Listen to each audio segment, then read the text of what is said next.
Here at Methven, and we're on what they call Three Wise Men Day. I'm catching up with Ricky May. Firstly, Ricky, what a special track this is. Amazing view, amazing environment, and great racing. Yeah, no, it is. It's just a shame that we had drizzle through the week. It made it a bit soft, but I mean, it's still good racing and there's still winners out there. You're a local here at Methven. Have you lived here all your life? Yep, my whole life, born here. Born here, and that's how you got involved in the harness racing? Yeah, well, not really. My grandfather was trained horses. He was a blacksmith, and then, of course, Dad took it over, so I've sort of gone on from there. But to be fair, I wasn't real keen on the horses for a start. It took me a while to get into it. How old were you when you started? Well, I was always working with them every day, but, you know, as far as a driver and that, I weren't real keen. To Dad sort of pushed me where he said, you either do it or you don't. So I was nearly 19 when I had my first drive, basically. Serious? Like, I mean, Tony Hurley, he couldn't wait to start. He was left school and all the rest, where you just weren't that keen on the driving side of things? You were just it was just a job and that's the way you saw it? Yeah, no, certainly wasn't into it as big as some are, but we had a farm as well, and I sort of enjoyed doing that, sort of, but like, I had to make a decision one or the other, really, and then started driving and started to enjoy it, so that's probably, yeah, I was later than most, put it that way.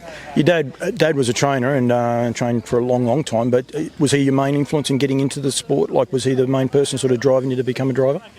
Oh, I guess so. Like, he said, it's not worth doing if you don't drive them, and so that's sort of what it started from. It took me a while too. Like, I certainly no leading junior driver. I had too many other good ones in front of me. It was a bit of a battle in the first few years, to be fair.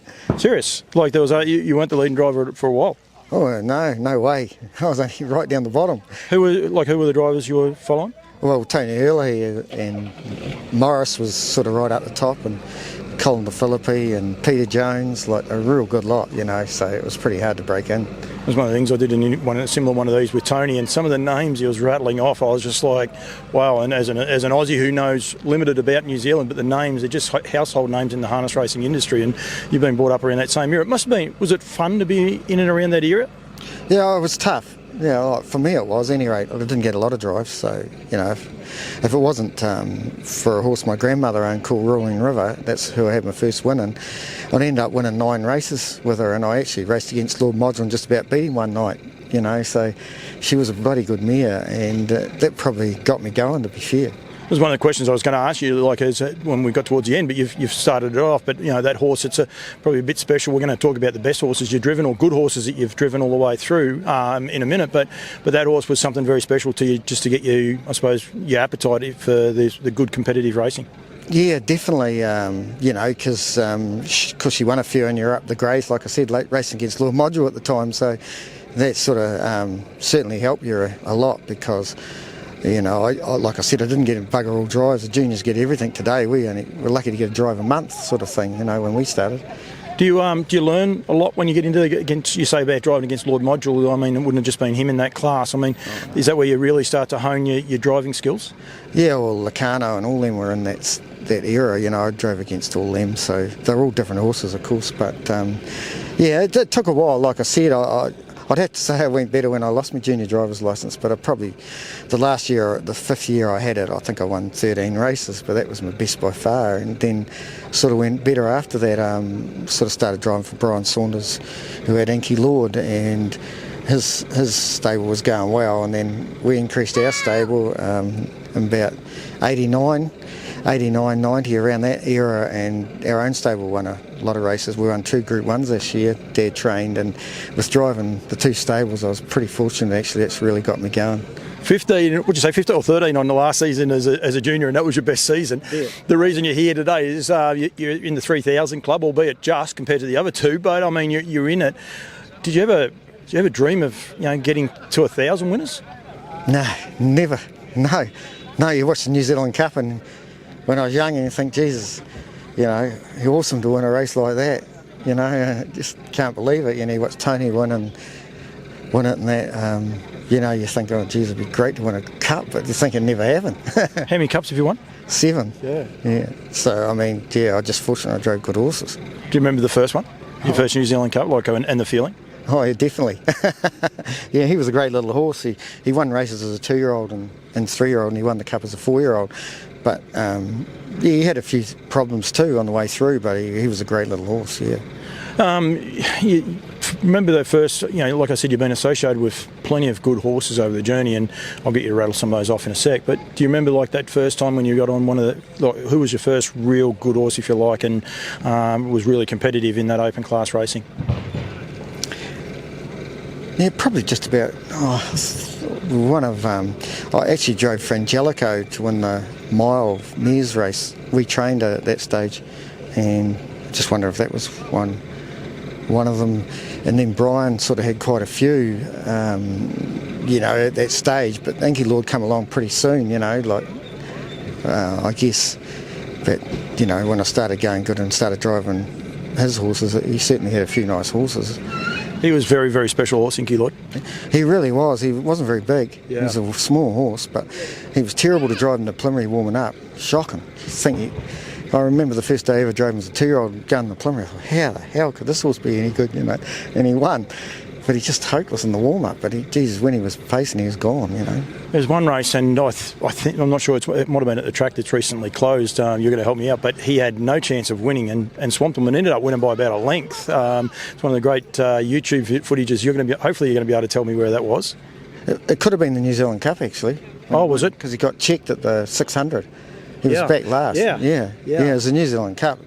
Yeah, he just went phenomenal in that race. That's why you never forget a run like that. Yeah. It's probably the best run ever, I remember I got some Kiwi mates in Australia, and they were talking about good horses, and a mate of mine, he brought it up once it came on YouTube, and he said, this is a serious, because he couldn't win that race, and he actually won it easing down.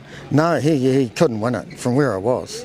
I just ducked inside a couple on the last bend, which probably won him the race, and then he got into the clear and he just flew home. He shouldn't have won it. He was galloping at the 600 when he got checked. So, yeah, it was a phenomenal run.